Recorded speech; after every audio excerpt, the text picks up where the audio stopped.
Good evening everyone.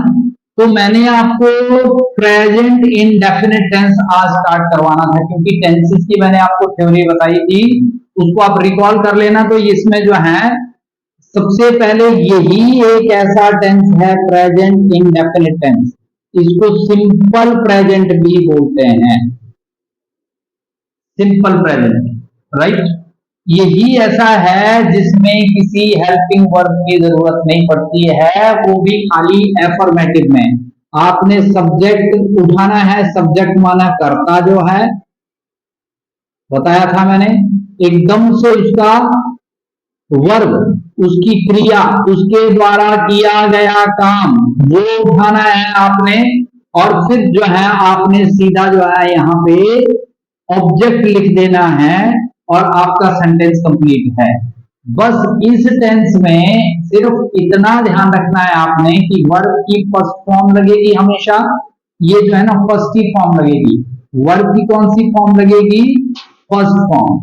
यही एक ऐसा टेंस है जिसमें वर्ब की जो फर्स्ट फॉर्म है, वो ना तो इसमें आईएनजी लगता है, ना उसमें इसमें कोई हेल्पिंग वर्ब लगती है, सीधी डायरेक्ट फॉर्म लग जाएगी। बस इसमें कंफ्यूजन एक थोड़ा सा एस या ई एस का है। उससे पहले हिंदी वाइज अगर हम देखें तो हिंदी में इसकी पहचान में वाक्य के अंत में ता है, ऐसे ते हैं,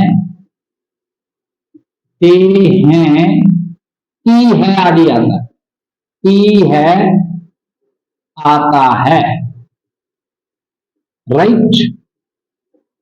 एंड बस ये हिंदी में तो ऐसे ही पहचाना जाएगा।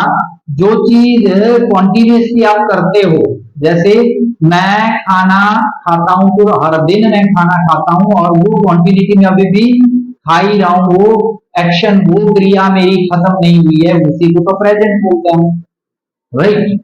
ता है, ते है, ती है, ता है, मतलब जो भी है ये आएगा इसमें। और इसमें वर्ब की फर्स्ट फॉर्म का ये थ्योरी है, वर्ब की फर्स्ट फॉर्म आएगी जरूर, लेकिन किसके साथ?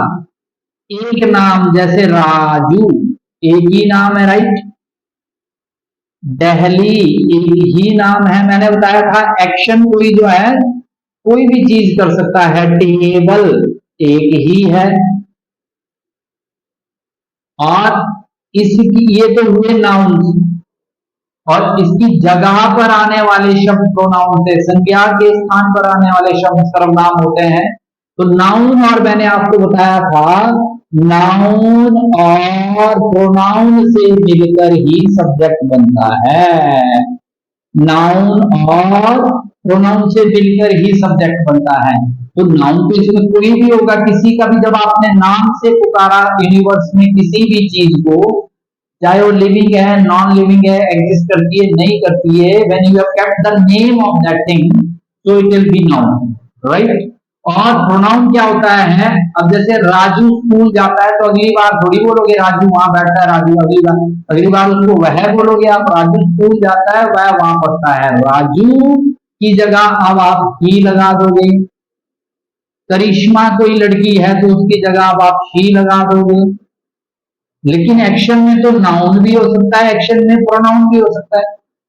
किसी न किसी एक्शन में पड़े होना मतलब उसका काम का होना, which is called verb, which is called verb, वही वर्ब होता है। सब लोग जानते हैं ही, शी, इट और एक नाम, इन सब में वर्ब की फर्स्ट फॉर्म में एस और ई एस आ जाता है, एस या ई एस आ जाता है, ठीक है। जैसे ही गो जाना होता है तो ही नाउन था, प्रोनाउन था, ही जो है सब्जेक्ट है, सब्जेक्ट ने काम जाने का किया, लेकिन अब इसमें ई एस लग जाएगा, ही गोज, क्योंकि ये singular, because it is singular name. सिर्फ इतना थ्योरी आप याद रखो, he, she, it and singular name. Singular मतलब एक, एक वचन, सिंगुलर नेम के साथ वर्ब की फर्स्ट फॉर्म में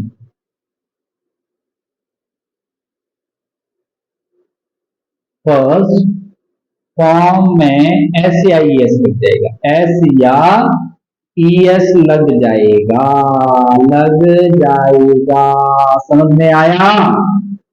एस या ई एस लग जाएगा।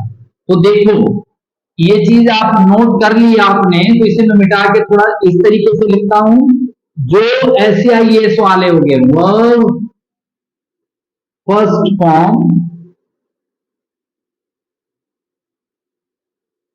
with verb, with first form with s और es, किस किस के साथ लगती है? ही, शी, इट, सिंगल नेम कोई भी, उसको सिंगुलर नंबर भी बोल सकते हैं, और without simple form, simple without S और ई एस, कौन कौन किस किस के साथ? आए, आए भी तो सिंगुलर नंबर है, लेकिन आए क्योंकि मैं फर्स्ट पर्सन हूं, it doesn't consider as a singular. I, we, you, they, और प्लूरल नंबर, प्लूरल नंबर, ठीक है। जैसे यहां तो हो गया एक लड़का कोई ऋषि, और यहां दो या दो से ज्यादा जैसे देवी या बहुत सारे ग्रुप का आपने नाम लिया, तो इसमें सिंपल फर्स्ट फॉर्म आ जाएगी। मतलब अगर यहाँ पे गो आ रही, गोज आ रही है, तो यहाँ पे गो ही आएगी, ई एस में।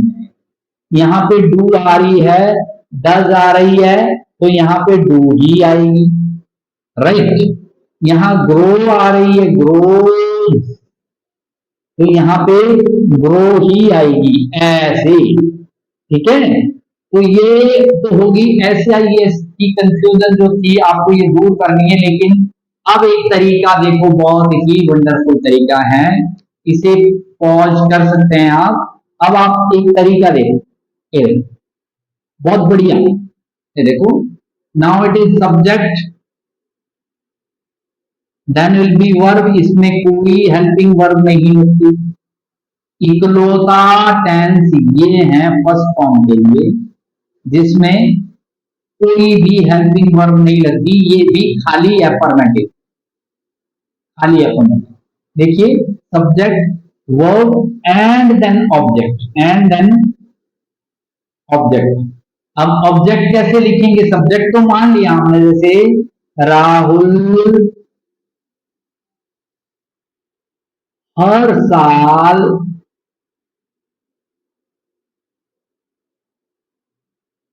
शिमला घूमने जाता है, शिमला घूमने जाता है। अब देखो इसमें क्या वर्ब है, क्रिया एक्शन क्या हुआ? जाना।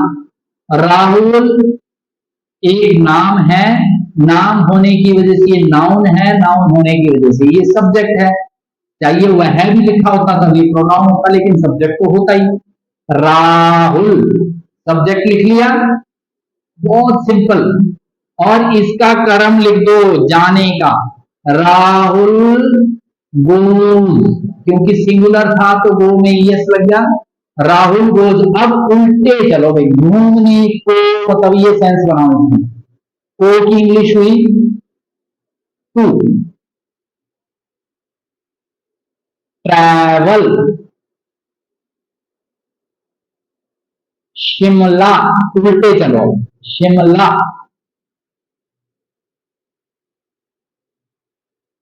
हर साल, every year.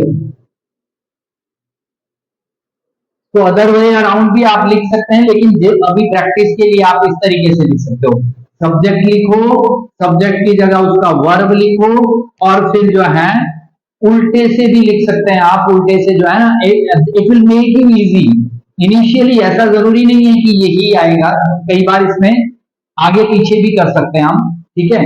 Shimla, Rahul goes to Shimla every year to travel, ऐसे भी लिख सकते हैं, राइट। आ रही है बात समझ में? तो लेकिन इजी बनाने के लिए अभी आप क्या करो, पहले सब्जेक्ट लिखो, सब्जेक्ट के साथ उसका एक्शन लिखो, एक्शन लिखने के साथ हेल्पिंग वर्ब आएगी नहीं। हेल्पिंग वर्ब का काम क्या था यहाँ पे? हेल्पिंग वर्ब का काम इसको कनेक्ट करने का था, तो यहां रिक्वायरमेंट नहीं है। अब अगर ये होता राहुल एंड मोहन, राहुल एंड मोहन, क्या चेंज आता है इसमें फिर? Only it will be go, गो। अब गोज नहीं आता क्योंकि सिंगुलर नंबर के साथ हमने वादा किया था। He goes, they go, he goes, they go, got it. तो ये फर्क इसमें आता है। ये प्रेजेंट इंडेफिनिट टेंस का अफर्मेटिव है। नेगेटिव जो है मैं अगली वीडियो में करवाऊंगा। Thank you so much.